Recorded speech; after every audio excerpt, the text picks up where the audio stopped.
आदाब, नमस्कार दोस्तों।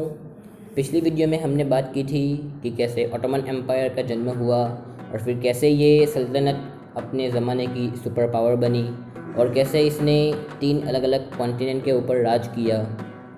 तो आज की इस वीडियो में हम बात करेंगे कि इतनी बड़ी सल्तनत जो है वो कैसे ख़त्म हो गई। तो दोस्तों 1566 में सुलेमान द मैग्निफिसेंट की डेथ हो गई। ये सुल्तान सारे ऑटोमन सुल्तानों में सबसे ज़्यादा चाहे जाने वाला सुल्तान था। इसकी मौत के बाद ऑटोमन एम्पायर का जो सूरज था वो ढलना शुरू हो गया। इसकी शुरुआत जो हुई वो ऑस्ट्रिया से हुई, जब ऑटोमन्स ने ऑस्ट्रिया के कैपिटल वियना के ऊपर हमला किया।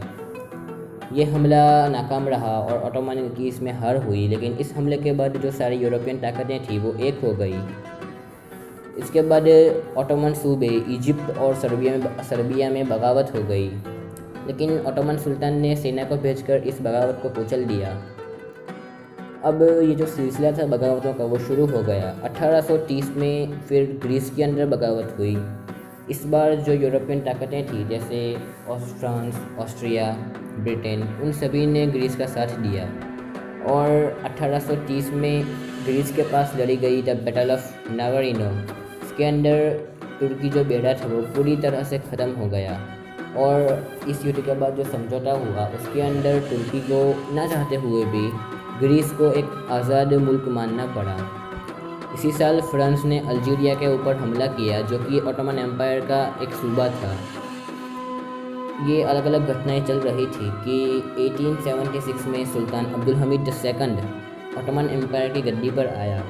इसके पहले आए सारे सुल्तान एकदम कमज़ोर साबित हुए, लेकिन ये सुल्तान जो था वो उन सभी से होशियार और जो राजनीति है उसका जानने वाला था, लेकिन वो भी इस एम्पायर के पतन को नहीं रोक सका। 1881 में फ्रांस ने ट्यूनीशिया और ब्रिटेन ने इजिप्ट के ऊपर हमला करके ये दोनों सूबे ऑटोमन से छीन लिए। अब ऑटोमन का जो राज था वो अफ्रीका के ऊपर से ख़त्म हो गया। अभी भी वो यूरोप और एशिया के बहुत बड़े हिस्से पर राज कर रहे थे, लेकिन थोड़े ही साल बाद रशिया ने हमला किया और इस बार जो सारा यूरोपियन हिस्सा ऑटोमन के कंट्रोल में था वो सारा उनके हाथ से चला गया और इन जगहों पर ऑटोमन की जगह रोमानिया, बुल्गारिया, सर्बिया, कोसोवो जैसे अलग अलग देश अस्तित्व में आए। अब ऑटोमन जो थे वो सिर्फ एशिया के अंदर बाकी रहे थे। यूरोप के अंदर सिर्फ कॉन्स्टेंटिनोपल या फिर हाल के नाम से इस्तांबुल शहर है वो ही उनके कब्ज़े में रहा था, जो कि उनका कैपिटल था। फिर 1808 में कमज़ोर होती तुर्क इकोनॉमी और बढ़ते हुए कर्ज की वजह से तुर्की में इनकलाब आया। ये इनकलाब जो है वो यंग तुर्क्स ने किया था, यानी कि जो नई नस्ल थी तुर्की में उन्होंने बगावत की थी। वो लोग तुर्की को एक मॉडर्न स्टेट बनाना चाहते थे। तुर्की के अंदर पेरिस और लंदन में जिस तरह से आज़ादी होती है वैसी आज़ादी ये लोग भी चाहते थे, जो कि ज़ाहिर की बात है कि खलीफा जो था वो ये सब करने से इनकार कर रहा था। इसीलिए उन्होंने 1808 में खलीफा को अपने पद से हटा दिया और अपनी मर्ज़ी के मुताबिक नया खलीफा बिठाया, जो कि सुल्तान अब्दुल हमीद II का भाई था। इसके बाद आने वाले सारे जो सुल्तान थे वो एक कठपुतली साबित हुए और तुर्की पर यंग तुर्क का कब्ज़ा हो गया। ये लोगों ने पार्लियामेंट बनाई और अपनी सियासी पार्टी भी बनाई और फिर 1810 में जब इलेक्शन हुए तो उसके अंदर यंग तुर्क की सरकार चुनाव जीत गई। फिर 1914 में फर्स्ट वर्ल्ड वॉर शुरू हुई, जिसके अंदर तुर्की ने ये सोचकर जर्मनी का साथ दिया कि अगर युद्ध हम जीत जाएंगे तो जो भी इलाके उन्होंने खोए हैं वो उनको वापस मिल जाएंगे। लेकिन ये जो पूरा प्लान था इलाके वापस लेने का वो बैकफायर हुआ और तुर्की जो है वो अपने इलाके भी खो बैठा। तुर्की की सेना बहुत कमज़ोर हो चुकी थी, लेकिन उन्होंने कई मुकाम पर जैसे कि the battle of Gallipoli, the battle of Gaza, उनके अंदर जो अलाइड फोर्स थी ब्रिटेन फ्रांस की उसको बुरी तरह हराया। लेकिन आखिरकार ब्रिटेन ने अपने पैसों और झूठे वादों का इस्तेमाल करके जो अरब प्रजा थी ऑटोमन के कंट्रोल के नीचे उनको बगावत के लिए उश्केरना शुरू किया और फिर अरब जो देश थे उन्होंने बगावत कर दी। अरब फोर्सेस की मदद से ब्रिटेन और फ्रांस ने जो तुर्की के अंडर में पूरा का पूरा अरब हिस्सा था, जिसके अंदर आज का Iran, Iraq, Syria, Palestine, Lebanon, Jordan ये सब आता है, उस पर कब्ज़ा कर लिया। वॉर ख़त्म हो गई।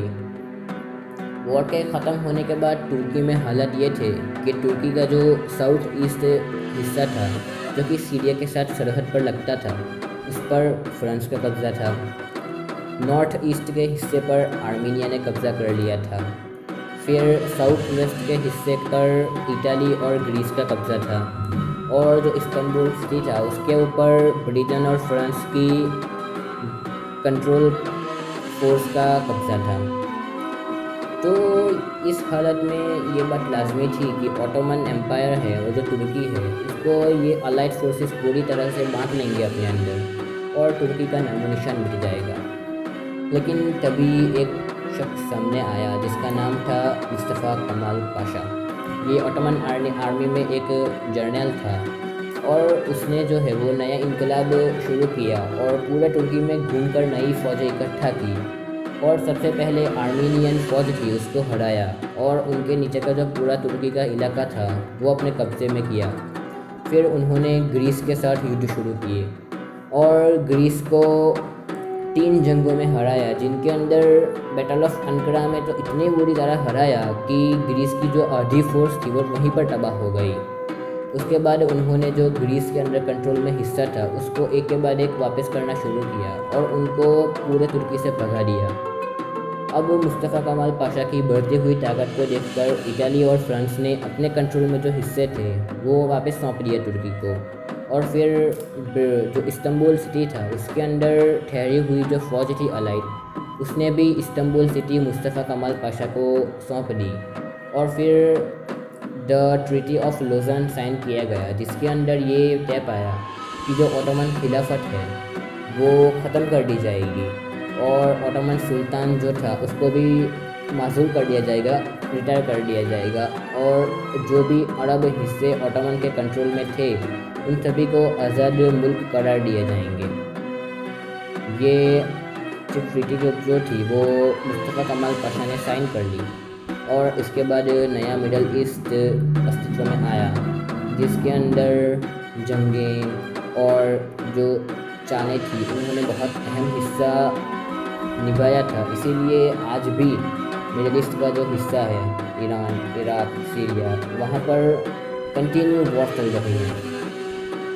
तो आज आपने जाना कि कैसे ऑटोमन एम्पायर का अंत हुआ और आज के मिडल ईस्ट का जन्म हुआ। अगर आप जानना चाहते हैं कि ऑटोमन एम्पायर का जन्म कैसे हुआ, तो उसकी ऊपर भी मैंने एक वीडियो बनाई है जिसको डिस्क्रिप्शन के अंदर उसका लिंक दिया गया है, तो आप वहां जाकर देख सकते हैं। अगर आपको मेरी ये वीडियो पसंद आई हो तो इसको लाइक और शेयर और मेरी चैनल को सब्सक्राइब भी करना। Thank you.